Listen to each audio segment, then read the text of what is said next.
ही काळी आई धनधान्य देई, ही काळी आई धनधान्य देई.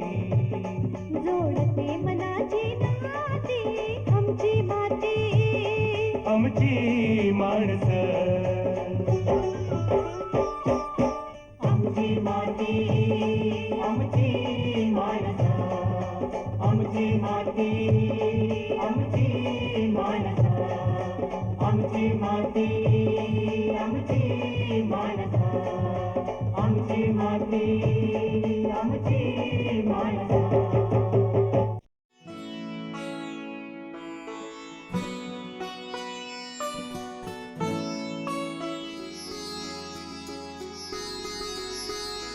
भारतीय अर्थव्यवस्था ही शेती क्षेत्राशी निगडित आहे. आजही देशाच्या सामाजिक आणि आर्थिक विकासात शेती महत्त्वाची भूमिका बजावते. इथे केली जाणारी शेती ही भौगोलिक स्थितीनुसार भिन्न आहे. प्रत्येक प्रदेशामध्ये असलेली विशिष्ट प्रकारची जमीन आणि हवामानानुसार शेती उत्पादनाच्या वेगवेगळ्या पद्धती आहेत.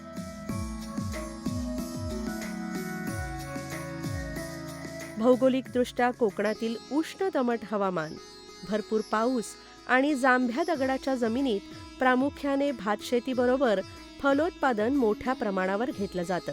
इथल्या डोंगराळ आणि तुकड्यांमध्ये विभागल्या गेलेल्या जमिनीमुळे यांत्रिकीकरणास फारसा वाव नाही. त्यामुळे इथे फार मोठ्या प्रमाणावर पारंपरिक पद्धतीनेच पिकं घेतली जातात.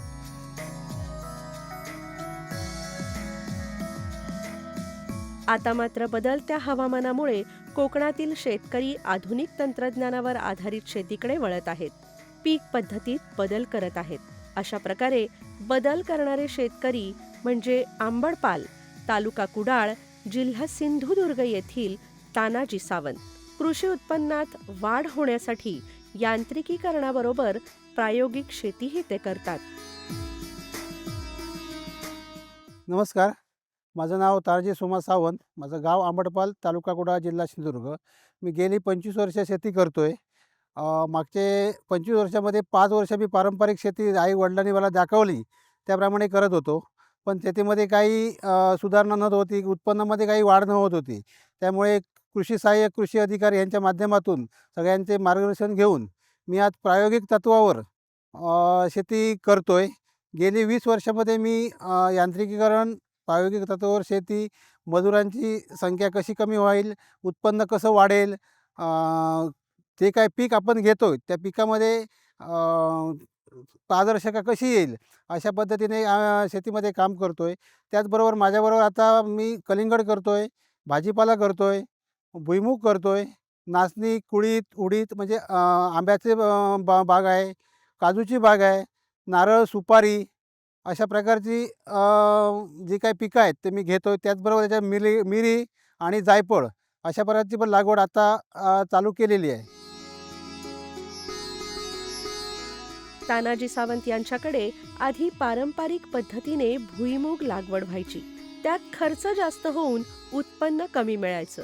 प्रायोगिक शेती करताना विद्यापीठाच्या तंत्रज्ञानानुसार या आधी केलेल्या भुईमूग लागवडीतून चांगलं उत्पन्न मिळालं. याच अनुभवावरून त्यांची ही भुईमूग लागवड आपल्याला पाहायला मिळते. त्यामुळे बियाणं, मजुरी आणि मशागतीचा खर्च कमी झाला आहे. भुईमूग पीक आमचं पारंपरिक पीक म्हणजे माझ्या आई वडिलांपासून ते भुईमूग मी करायचो. पण इथलं लोकल भुईमूग होता, त्याच्यामुळे त्याला तेलाचं प्रमाण किंवा त्याचं उत्पन्नाचं प्रमाण कमी होतं.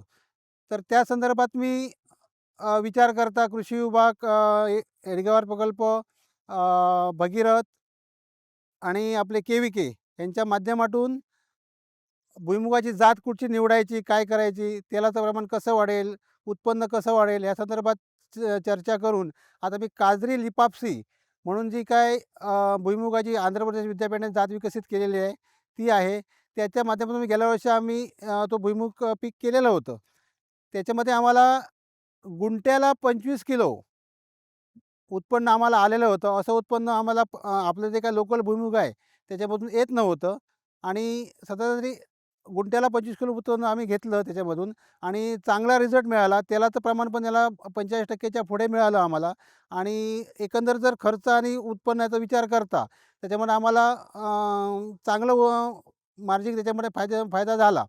म्हणून आम्ही ह्या वर्षी 6 एकरला म्हणजे आमचा गट आहे, त्या गटाच्या माध्यमातून आम्ही मिळून मी माझा स्वतःचा 1.5 एकरचा प्लॉट आहे. असे 6 एकरला आम्ही आता भुईमूग लागवड केली आहे. काजरी लिपापसी 18-12 त्याचं आता चांगल्यापैकी उत्पन्न गेल्या वर्षी आम्ही त्याचा अनुभव घेतलेला आहे. आता त्याची सुरुवात करताना आम्ही चांगली 3 ते 4 नांगरणे केले. त्याच्यामध्ये शेणखत, कंपोस्ट खत आणि आमच्याकडे नदी आहे.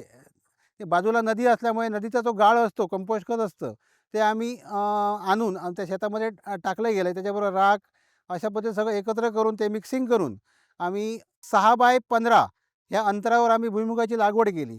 लागवड करताना पूर्वी आम्ही नागर ह्या गुरांच्या जोताने आम्ही नांगरणीने ते भुईमूग घालायचो. पण आता आम्ही एक फाळ तयार केला. त्याच्यामध्ये 15 इंचाचं अंतर जे असतं ते आम्ही फायनल केलं आणि एका टायमाला 3 लाईनमध्ये आम्ही ते ओढतोय. त्याच्यामुळे काय होतं आहे, मजुरांची बचत वाढली. त्यानंतर जे काही अंतर आहे ते जे आपल्याला पाहिजे तेवढ्या प्रमाणे आम्हाला मिळालं. त्यानंतर जे काही बियाणं आहे ते बियाणं जास्त लागत होतं. म्हणजे एका गुंठ्याला सरासरी 1.5 किलो आम्हाला बियाणं लागत होतं स्वतःच्या नांगरणीसाठी. पण आता हे आम्हाला 800 ते 900 ग्रॅमच्या आसपास एका गुंठ्याला बियाणं लागतं. त्याच्यामुळे बियाण्याची बचत झाली आणि उद्या जी काही आंतरमशागत आहे, त्या आंतरमशागतीसाठी जो काही वेळ लागत होता, पारंपरिक पद्धतीने लागवड केल्यानंतर जो वेळ लागत होता, नडणी करणे, कोरपणी करणे, भर घालणे, हे जो वेळ लागत होता, तो त्याच्यामध्ये खूप बचत झाली. ते कृषी विभागाने ते जो काही फाळ आहे, कोळपं आहे ते दिलेलं होतं. त्या कोळपाच्या सहाय्याने आम्ही ती मशागत करतो. त्याच्यामुळे 4 माणसांना जे एका दिवसाला जो एरिया व्हायचा, तो एरिया 2 तासामध्ये ते कोळपणी यंत्र आहे ते करतं आहे आणि ह्याचा फायदा आम्हाला जो काही फळं बनवला, त्या फळाच्या माध्यमातून आम्हाला ते फायदेशीर ठरलं आणि त्याच्यामध्ये उत्पन्नामध्ये पण वाढ झाली आणि मजूर जो काही लागत होता, तो मजुरांची पण बचत झाली. त्याच्यामध्ये जो आर्थिक जी बाजू जो डोक्यावर वजन होतं ते पण कमी झालं आणि बियाणंसुद्धा चांगलं असल्यामुळे उत्पन्नावर चांगल्यापैकी त्याचा परिणाम झाला. भुईमूग हे आपल्याकडील प्रमुख तेलबिया पीक. कोकणात खरीप आणि रब्बी अशा दोन्ही हंगामात लागवड करता येते. अनेक कारणांमुळे येथील शेतकरी या पिकाची लागवड करेनासे झाले. तेलाची ग्राहकांची वाढती मागणी पाहून इतर शेतकरी ही लागवड करू लागले आणि ती मोठ्या प्रमाणावर करून आपलं उत्पन्न त्यांनी वाढवलं असं ते म्हणतात. गेल्या वर्षी आपण जे काही बियाणं काजरी लिपापसी लावलं, तेच बियाणं आम्ही ह्या वर्षी परत पूर्णपणे त्या शेतामध्ये गटाने आणि मी मिळून ते लावलं आहे आणि आत्ता गेल्या वर्षी आता 2 एकरचं आमचं टार्गेट होतं. यावर्षी 6 एकरपर्यंत गेलं आहे आणि सगळे लोक जे लोक शेती सोडत होते आणि भुईमूग होत नाही म्हणून सांगत होते, तर त्या संदर्भात आता लोक शेतीकडे आणि भुईमुगाकडे वळलेले आहेत आणि आत्ता काळाची गरज आहे की रिफायनड तेल जे आहे ते खाण्यालायक आणि शरीराला किती हानिकारक आहे हे प्रत्येकाला आता माहिती आहे. तर आत्ता आम्ही गेल्या वर्षापासून आमचे कस्टमर आमच्याकडे यायला लागेल की आम्हाला तेल पाहिजे, तुमचा जो रेट असेल तो आम्हाला सांगा, आम्ही घ्यायला तयार आहोत. अशा पद्धतीत मार्केटिंग पण वाढत चाललं आहे आणि त्याचबरोबर दुसरी एक मोठी समस्या होती उन्हाळी भुईमुगाची की लाल मुंगी असते, चाचड आम्ही इकडे म्हणतो आहे, तो मोठ्या प्रमाणात लागत होता. म्हणजे जर भुईमूग काढायला गेला तर त्याच्यामधून समजा एक 40 ते 50 शेंगा असतील तर एक 5 किंवा 10 कुठे तरी शेंगा मिळायचे आणि अशा माध्यमाने लोकांनी ती शेती सोडलेली होती. तर मागच्या 5 वर्षामध्ये आम्ही कालीचक्र म्हणून हे एक ऑर्गॅनिक लिक्विड आहे, औषध आहे, बॅक्टेरिया आहेत ते आम्ही सोडले. 2 वेळा सोडले. असे 2-3 वर्ष आम्ही कंटिन्यूची ट्रायल घेतली आणि आता ती चांगल्यापैकी सक्सेस झाल्यामुळे आम्ही शेतकऱ्यांना बिनधास्त सांगतो आणि त्याच्यामध्ये शेतकऱ्यांचं क्षेत्र पण वाढलेलं आहे भुईमुगाचं आणि त्याच्याबरोबर मेटॅरायझियम म्हणून जी काय बुरशी आहे, जे जीवाणू आहेत ते जरी सोडले, ते आता विद्यापीठामध्ये ते उपलब्ध आहे. कारण त्याचं किंमत पण कमी आहे, शेतकऱ्याला परवडण्यासारखे आहे. त्याचा पण आम्ही गेल्या वर्षीचा रिझल्ट घेतला. म्हणजे कालीचक्र एका साईडला आणि मेटॅरायझियम एका साईडला, दोघांचा रिझल्ट घेतला. दोघांचा रिझल्ट सेम आला आहे. कोणत्याही प्रकारचा तिथे कमी जास्तपणा आला नाही. त्याच्यामुळे शेतकऱ्यांना मला विनंती आहे की भुईमूग जर ह्या कोकणाच्या पट्ट्यामध्ये उन्हाळी भुईमूग जे करतात, ते म्हणतात की आम्हाला चाचडाची, मुंगीचा जो काही त्रास आहे, तर हा मुंगीचा त्रास मी स्वतः 5 वर्ष अनुभवलेला आहे. कोणत्याही प्रकारचा त्रास येत नाही आणि पूर्णपणे ते सगळं क्लिअर होतं आहे. तर शेतकऱ्यांनी त्याचं भुईमुग लागवड करावी आणि जे काय आता आपण जे आरोग्यासाठी जे काही हानिकारक तेल आहे ते आपल्या ग्राहकांना, आपल्या जवळच्या ग्राहकांना, आमच्या ग्राहकांना ते उपलब्ध करून द्यावं. आमची माती आमची माणसं.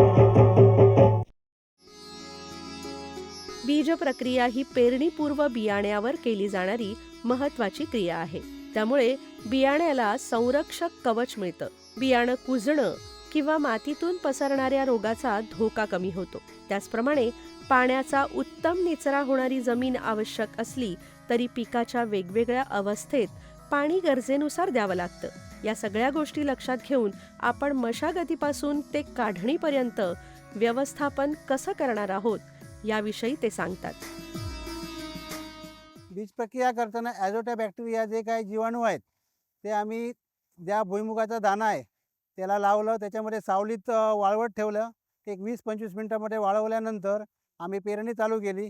पेरणी चालू केल्यानंतर जे काय पाणी व्यवस्थापन, पेरणी केल्यानंतर लगेच आपण पाणी व्यवस्थापन म्हणजे पाणी दिलं त्या प्लॉटला आणि पाणी ते 8 ते 10 दिवसाचा जा काही फरक, त्या फरकाने आम्ही पाणी देतो आहे आणि 25 दिवसानंतर फुलारा चालू होतो आहे. 25 दिवसापर्यंत आम्ही कोळपणी करून घेतो आहे आणि 35 ते 40 दिवसामध्ये आम्ही ते पूर्णपणे जे काही भरा प्रकार आहे म्हणजे माती घालणे तो आम्ही भरीचा प्रकार करतो आहे आणि दर 8 ते 12 दिवसांनी आम्ही पाणी देतो आणि काढणीच्या वेळी आपण पाणी लावूनच ती काढणी करतो. जागेवर एक 3 ते 4 उन्हं ते आम्ही जागेवर सुकवतो आणि नंतर हातीने काढणी करतो. पिकाच्या चांगल्या वाढीसाठी आणि अधिक उत्पादनासाठी खतांची गरज असते. पण ही खतं माती परीक्षण करून दिली तर योग्य आणि संतुलित वापर होतो. उत्पादन खर्चही कमी होतो. भुईमूग पिकासाठी केलेल्या खत व्यवस्थापनेविषयी ते सांगतात. शिवाय आपण कृषी विद्यापीठ आणि इतर शेतकऱ्यांच्या सल्ल्याने उत्पन्न वाढीसाठी प्रयत्न करणार आहोत असंही ते म्हणतात. खत व्यवस्थापन आहे ते खत व्यवस्थापन आम्ही आज जे काही सुपर फॉस्फेट म्हणून खत आहे ते टाकतो, नीम पेंट टाकतो आणि राख आपली जी राख टाकतो त्याच्यामध्ये आणि ते पूर्णपणे ज्यावेळी पेरणी करतो त्या पेरणीच्या वेळेला ती राख, गोवर, शेणखत, नीमपेंड सगळं एकत्र करून टाकतो आणि त्याच्यानंतर पेरणी करून कोळपणी करतो. नंतर खत कुठच्याही प्रकार युरिया कुठच्याही प्रकारचा देत नाही आहे, कारण युरिया शेंगदाणा हा युरिया आपणच तयार करतो आहे. त्याच्यामुळे या युरियाची गरज नसते, स्फुरद आणि पालाशचीच गरज असते. त्यावेळी आम्ही स्फुरद आणि पालाश देऊन त्याची भर देतो आणि बाकी काही करत नाही. त्यानंतर उत्पन्न काढतो आणि उत्पन्न आता सरासरी एकरी गुंठ्याला एक 25 किलो, तर एकरी साधारण 400-450 एकरी 1000 किलोच्या आसपास उत्पन्न येतं आहे. पण आम्हाला यावर्षी साधारणतः एक 1200 ते 1500 किलोच्या आसपास म्हणजे 1.5 टनाच्या आसपास उत्पन्न न्यायचं आहे. त्याच्यासाठी कृषी विभाग आणि विद्यापीठ म्हणजे बाजूलाच आहे उदय कोकण कृषी विद्यापीठ, त्यांचा आणि कृषी विभागाचा सल्ला घेऊन, अधिक शेतकऱ्यांचा सल्ला घेऊन उत्पन्न कसं वाढेल आणि शेतकऱ्यांना कसा फायदा होईल या संदर्भात आम्ही विचार चालू आहे. भुईमूग पिकासाठी आलेला खर्च आणि त्यापासून मिळणारं उत्पन्न पाहता आपण कलिंगड पिकापेक्षा भुईमूग पिकाला प्राधान्य देत आहोत. कारण बाजारात असलेल्या ग्राहकांच्या मागणीप्रमाणे पिकांची लागवड व्हायला हवी. लागवड केलेल्या पिकांपासून मूल्यवर्धित पदार्थही करता यावेत. कारण कच्च्या मालापेक्षा प्रक्रिया केलेल्या मालाला दुप्पट तिप्पट भाव मिळतो. भुईमूग जो काय पाठीमागे दिसतोय पेरणी, तर ह्याचा टोटली एकरी 20 ते 22,000 रुपये खर्च येतोय. म्हणजे खत व्यवस्थापन, नांगरणी, कोळपणी या सगळं काढणी या सगळं 20 ते 22,000 रुपये खर्च येतोय आणि त्याचबरोबर एकरी उत्पन्न सरासरी 80 ते 90,000च्या आसपास आम्हाला मिळतंय. गेल्या वर्षीपर्यंत आम्हाला मिळालं आहे. त्याचं आपण शेंगा जर डायरेक्ट विकल्या तर एकरी 80,000 पर्यंत आम्हाला उत्पन्न मिळतं आहे. पण जर प्रोसेस केली म्हणजे तेल काढणे, पेंड याची जर प्रोसेस करून जर विकलं तर 1,10,000 पर्यंत उत्पन्न आम्हाला गेल्या वर्षीपर्यंत मिळालं आहे. आम्ही त्याच्यामध्ये कशी वाढ होईल हे प्रयत्न ह्या वर्षी आम्ही करतोय. पण एक शेंगदाणा पेरणीपासून काढणीपर्यंत टोटल खर्च एक 35,000 पर्यंत येतोय. तो जर वजा करता 1,10,000 पर्यंत आम्हाला उत्पन्न येतं. तो 35,000 वजा करता बाकीची रक्कम आपल्याला ही निव्वळ प्रॉफिटमधून राहते. त्यांनी विविध प्रकारच्या भाजीपाल्याची लागवड येथे केलेली दिसत आहे. या लागवडीमागचा हेतू कोकणातील हवामानातही भाजीपाला लागवडीतून चांगलं उत्पन्न घेता येतं हे इतर शेतकऱ्यांना कळावं. मला सांगायचं एवढंच आहे सगळ्या तरुण वर्गाला आणि शेतकऱ्यांना, की आत्ता जशी आपल्याला ज्या गोष्टीची गरज आहे, त्या गोष्टीकडे आपण लक्ष देऊन आज भुईमुगाच्या पिकाची गरज आहे, भुईमुगाच्या तेलाची आपल्याला गरज आहे. तर मोठ्या प्रमाणात भुईमुग करून आपण जे काही ग्राहकांचे जे काही अडचणी आहेत, की ग्राहकांना जे काही मिळत नाही आहे, ते आपण ह्याप्रमाणे मिळवून देऊया. आणि मोठ्या प्रमाणात आपल्याला जसं कलिंगडचा विचार केला, कलिंगड पण मी करतोय. पण कलिंगडचा आजचा जर विचार केला तर कलिंगडमध्ये खर्च आणि उत्पन्न याच्यामध्ये विचार केला तर तेवढं जुळत नाही आहे. आणि वाढतं लोकसंख्या आणि त्याच्यामध्ये शेतकऱ्यांनी केलेली प्रगती कलिंगडमध्ये आणि ह्याचा विचार जर केला तर कलिंगड सीझन वाईजच परवडतं आहे. नाहीतर कलिंगड तोट्यामध्ये आहे असं मला तर वाटतं आहे सध्या तर. मी गेली 22 वर्ष कलिंगड करतो आहे. यावर्षी कलिंगड लावला मी थांबलेला आहे पूर्णपणे आणि भुईमुगावर जोर दिलेला आहे. त्याच्यामागचं कारणच हे आहे की कलिंगड सर्वच लोक कलिंगड करत आहेत आणि कलिंगड फक्त खाण्यासाठीच जातं आहे. त्याचे कुठचेही बाय प्रोडक्ट बनत नाही आहेत. त्याच्यामुळे कलिंगडमध्ये मोठ्या प्रमाणात आपल्याला क्रांती घडवता येणार नाही आहे. त्याच्यासाठी भुईमुगाचं नाचणी, कडधान्य, कुळीथ, उडीद अशाकडे जर आपण वळलो तर येणाऱ्या काळात ग्राहकांना हे पाहिजे आहे, ते मिळत नाही आहे. तर त्या दृष्टिकोनातून आपण इकडे जर वळलो तर आपलं जे काही उत्पन्न आहे ते आपल्याला चांगल्यापैकी आपला फायदा मिळेल. आमची माती आमची माणसं. नियोजनबद्ध आणि रसायनमुक्त भाजीपाला, तृणधान्य, कडधान्य यांची लागवड करून इथल्याच ग्राहकांना ते उपलब्ध करून दिलं तर त्यांना विषमुक्त अन्न मिळेल आणि शेतकऱ्यांच्या विक्रीचा प्रश्न सुटेल. त्यासाठी प्रात्यक्षिकासह सहकार्य करायला आपण तयार आहोत असंही ते म्हणतात. आपण या भाजीपाला प्लॉटमध्ये आहोत. भुईमुग लागवडाबरोबर मी भाजीपाला लागवड पण करतोय. त्याचबरोबर आता हे माझ्याकडे पाठीमागे बघितलं तर मिरची आहे, मल्चिंगवर वांगी आहेत. एक 6 प्रकारचे आपले देशी वालीचं लागवड केलेली आहे आणि ही लागवड विशेष करून मल्चिंगवर आहे. मल्चिंगवर लागवड करण्याचा मागचा उद्देश असा आहे की आपल्याला जे काय मजूर लागतो किंवा आपली काही तण असतं ते तण कमी येण्यासाठी, कोळपणी जी आहे, नडणीची प्रकार आहे तो कमी होण्यासाठी मल्चिंगचा वापर करतो. त्याचबरोबर उत्पन्नात पण मल्चिंगचं जवळजवळ 20 ते 25% वाढ होते आणि येणारं जे पीक आहे ते दमदार येतं. कीड रोग व्यवस्थापन करण्यासाठी मल्चिंगचा खूप फायदा पडतो आहे. आणि एकंदर विचार केला तर खर्चामध्ये 20 ते 25% बचत होते पारंपरिक आणि मल्चिंगमध्ये. त्याचबरोबर गेल्या वर्षी मी कृषी विभागची जी काही शीतल काकडी आहे ती केलेली, गवार केलेली, वाल, वांगी म्हणजे सगळ्या प्रकारची भाजीपाला मी वालीसकट केलेला होता. त्याचप्रमाणे ह्यावर्षी पण तसंच करतो आहे. विशेष करून हे करण्याचा माझा एवढाच उद्देश आहे की घाटावर मोठ्या प्रमाणात शास्त्रशुद्धप्रमाणे आणि उत्पन्नासाठी भाजीपाला करत आहेत. आमच्याकडे पारंपरिक भाजीपाला खाण्यासाठी किंवा आपल्या आजूबाजूच्या 5 घरांसाठी असा एवढा असतो. पण शेतकऱ्यांना कुठेतरी कळलं पाहिजे उत्पन्न कसं येतं आहे, काय येतं आहे, किती खर्च, कमी खर्चामध्ये जास्त उत्पन्न काढण्यासाठी हे जे काही प्रयोग आहेत हे मी शेतकऱ्यांना दाखवण्यासाठी आणि मला पण स्वतः शिकण्यासाठी मी हे सगळं करतो आहे. आणि याच्यामध्ये चांगल्यापैकी उत्पन्न, चांगल्यापैकी फायदा आहे. आज बाहेरून जो काही भाजीपाला येतो आहे तो पूर्णपणे केमिकलयुक्त भाजीपाला येतो आहे आणि आपल्या कोकणातला भाजीपाला मिळत नाही. जवळजवळ 90-95% भाजीपाला हा सिंधुदुर्गामध्ये बाहेरून येतो आहे. तर आपल्याकडे कसं काय उत्पन्न वाढवून आपल्या लोकांना आपला इथला लोकल भाजीपाला, लोकल मातीतला कसा काय आपण देऊ शकतो, ह्या संदर्भात आम्ही थोडासा विचार करून माझ्याबरोबर सहाय्यक आमचे कुंभार सर आहेत, परब सर आहेत, हे सगळे एकत्र येऊन एक विचार करून शेतकऱ्यांसाठी, अधिक इथल्या ग्राहकांसाठी, सिंधुदुर्गासाठी, आपल्या जिल्ह्यासाठी काय करता येईल याचा आम्ही एकत्र बसून विचार करून हे सगळं करतो आहे. आणि मला एवढंच सांगायचं आहे की शेतकऱ्यांनी भुईमुगाबरोबर भाजीपाला, कडधान्य ह्याच्यामध्ये उतरून चांगल्यापैकी जर पैसा आहे पण आपण तिथं केलं पाहिजे, केल्याशिवाय होत नाही. त्याप्रमाणे प्रत्येक शेतकऱ्याने इथे उतरावं. त्याचबरोबर मी अळसांदा म्हणून गोव्यामध्ये ती लाल चवळी मिळते, तो अळसांदा म्हणून गेल्या वर्षी मी प्रायोगिक तत्त्वावर फक्त एक पाव किलो टाकलेला होता. पाव किलोमधून मला 8 किलो मला त्याचं दाणा मिळाला, घर मिळाले. भुईमुगामध्ये टाकलेले होते, तोच मी इकडे केला. आता जो 10 शेतकऱ्यांनी मी 10 शेतकऱ्यांना ते बियाणं दिलेलं आहे आता इथे. सर्वांनी केलेलं आहे आणि चांगला रिझल्ट आहे. आज नाही म्हटलं तर तुम्हाला 250 ते 300 रुपये किलोने त्याचं रेट आहे. आणि ते गोव्यातील जो पार्टी एवढी आहे की ते जेवढं असेल तेवढं आम्हाला पाहिजे, असं गोव्यातून पण ऑर्डर येतात. तर मला शेतकऱ्यांना विनंती आहे की ज्यांना कोणाला वाल, भाजीपाला, वांगे किंवा मल्चिंगवर किंवा अळसंद या संदर्भात माहिती घ्यायची असेल किंवा बघायचं प्लॉट बघायचं असेल, प्रात्यक्षिक बघायचं असेल तर तुम्ही ते येऊ शकता. बिनधास्त या. आम्ही जेवढं आमच्याकडून सहकार्य होईल तेवढं आम्ही शेतकऱ्यांना करण्याची आमची तयारी आहे. नैसर्गिक जैवविविधता टिकून ठेवण्यासाठी आणि नामशेष होत असलेल्या देशी बियाण्यांचं जतन करण्यासाठी बीज बँका हे बियाणं शेतकऱ्यांना लागवडीसाठी देतात.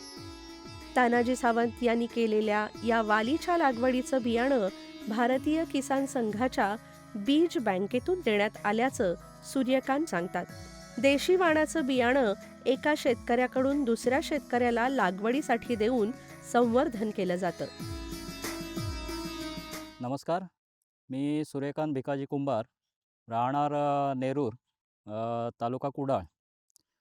माझे सहकारी श्री तानाजी सावंत यांच्या शेतावर मी आलो आहे आत्ता.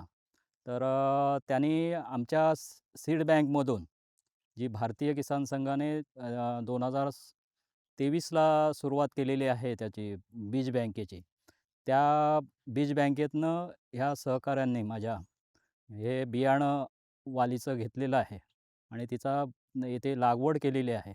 आणि ती लागवड या ठिकाणी आता ऊर्जितावस्थेत आहे. आता ती व्यवस्थित होऊन त्याच्यापासनं बियाणं उत्पादन करून ते शेतकऱ्यांना आम्ही वाटप करणार आहोत. आणि अशा पद्धतीने आम्ही त्या पारंपरिक बँकेतर्फे बियाणं आदानप्रदान करण्याची आम्ही भूमिका बजावत आहोत. आणि त्याचा फायदा बऱ्याच शेतकऱ्यांना होतो आणि त्याच्यातनं बीज संवर्धनाचं कामसुद्धा आमच्याकडे होतं आहे आणि त्याच्यातनं बऱ्यापैकी शेतकऱ्यांना फायदा पण होतो आहे. विद्यापीठाने विकसित केलेलं शेतीविषयक तंत्रज्ञान आणि मार्गदर्शन, सुधारित बियाणं, विविध अवजारांचा वापर करून तानाजी सावंत कृषी क्षेत्रात भरीव कामगिरी करत आहेत. याची पावती त्यांना मिळालेल्या या विविध पुरस्कारांमधून पाहावयास मिळते. मला शेतीनिष्ठ शेतकरी म्हणून पुरस्कार नारायण राणे यांच्या हस्ते मला मिळाला आहे 2014मध्ये. त्यानंतर अनेक पुरस्कार मिळालेले आहेत. ज्योतिपीठ फाउंडेशनचे असे अनेक पुरस्कार मिळालेले आहेत, ते तुम्हाला फोटोमध्ये असतीलच. पण त्याचबरोबर हे सगळे पुरस्कार मिळण्याच्या पडद्यामागे जे कोण असतात ते आज कृषी विद्यापीठ, किर्लोस विद्यापीठ, कृषी विभाग यांचं सगळ्यांचं सहकार्य लागलं आहे. आज भुईमुग आणि जे काही सगळी क्रांती झाली कलिंगडपासून, हे कोकण कृषी विद्यापीठ मुळदे माझ्या बाजूलाच एक 500 मीटरवर आहे, त्यांचं पूर्णपणे सहकार्य मला असतं. त्याचप्रमाणे KVK किर्लोस कृषी विद्यापीठ म्हणून त्याच्याकडे गावडे, त्यानंतर विलास सावंत सर, त्याचप्रमाणे आपले गावकर सर, शेडगे सर, असे अनेक सगळ्या सरांचं मार्गदर्शन मला लागलं आहे. विद्यापीठमध्ये सुद्धा आता पोतपुडे सर म्हणून आहेत, ते आपले हळदवणेकर सर आहेत, माळी सर आहेत, शेडगे सर आहेत, असे सगळ्या सरांचं पतंगे सर आहेत. नावं घेईल तेवढी कमी आहेत, पण सगळ्या सरांनी, सगळ्या शास्त्रज्ञांनी मला इथे शेतावर भेट देऊन योग्य वेळी मार्गदर्शन करून काय चुकतं आहे, काय बरोबर आहे, कीड रोग व्यवस्थापन, तणनाशक व्यवस्थापन, या सगळ्याची पूर्णपणे माहिती या विद्यापीठाने आणि कृषी विभागाचे आमचे सध्याचे कृषी सहाय्यक आहेत आपले गवाणकर मॅडम, त्यांनी पण पूर्णपणे आम्हाला सहकार्य केलेलं आहे आणि सहकार्य करतात, वेळेवर येऊन मार्गदर्शन करतात. त्यांचे सगळ्याचे मी आभार मानतो आहे. आणि एवढं सगळं मला तुम्ही चांगल्याने सहकार्य करून इथपर्यंत मला पोचवलं आणि चांगलं उत्पन्न काढण्यासाठी जे काही सहकार्य त्याबद्दल आभार मानतो आहे. कोकणात भात आणि फळ पिकाचं उत्पन्न पारंपरिकरित्या घेतलं जातं, त्यामुळे उत्पन्न मर्यादित मिळतं. आजच्या हवामान बदलाला सामोरं जाताना पीक लागवडीत बदल करायला हवेत. भुईमुगाबरोबर ज्या ज्या पिकांना कोकणातील वातावरण पोषक आहे, त्या पिकांच्या लागवडीकडे शेतकऱ्यांनी वळून आपली उन्नती साधली पाहिजे.